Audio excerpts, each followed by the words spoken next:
Kwanza, hongera kwa Mheshimiwa William Ruto kushinda uchaguzi.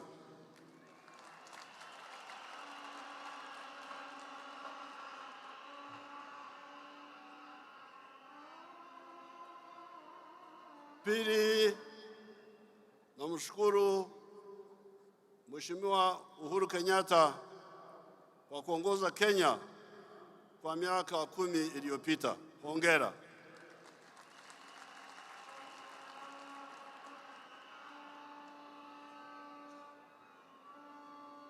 Kawaida, normally I don't watch television stations in the neighboring countries. But whenever there are elections like in Tanzania or Kenya recently, I started watching your television channels.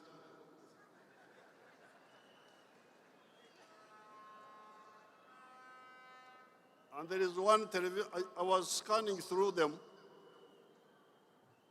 but I watched something called KTN News Chivumbi.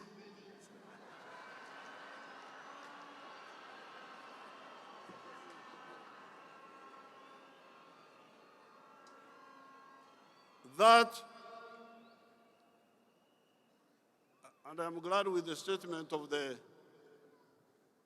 Vice President who has been elected, because he was talking here about the real challenges of African countries and leadership. Now, in this Chivumbi, most of the time, they were talking about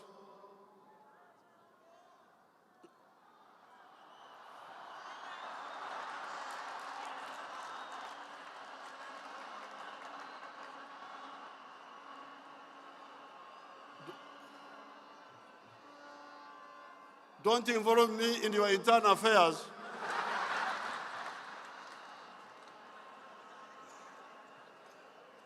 Me, I just want to observe a few things. The first, they were talking mainly about sharing power and sharing resources. Then there was one young man with a lot of gray hair, a young man with a lot of gray hair. At one time he came and made a good point. And the point was the politics of identity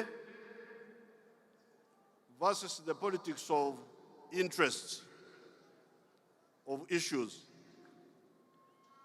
I said these young people are beginning to get somewhere. But then another one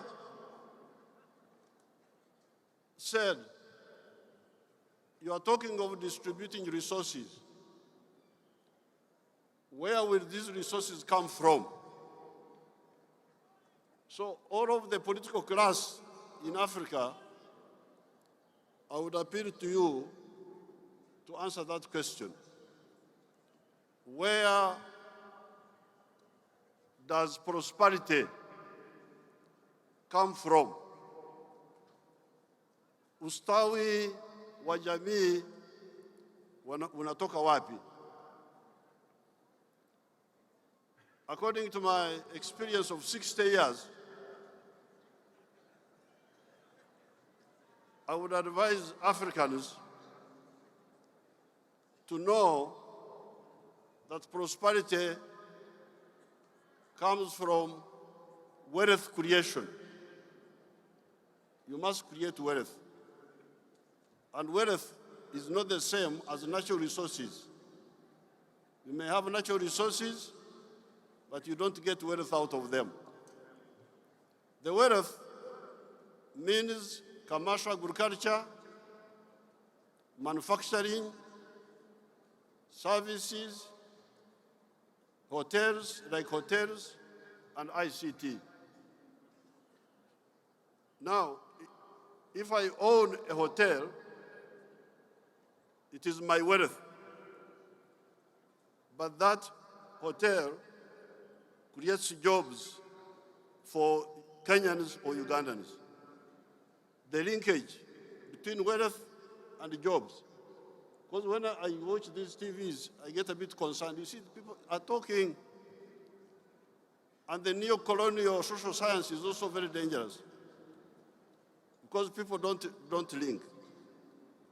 So I have not read, of course, the manifesto of Kwanza, Kenya Kwanza, nor have I read the other one of Azimio.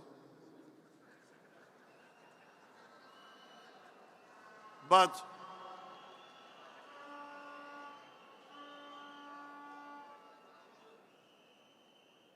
I know His Excellency Ruto.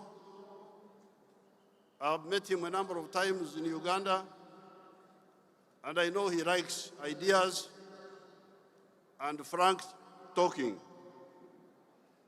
Now, what I found a problem in that KT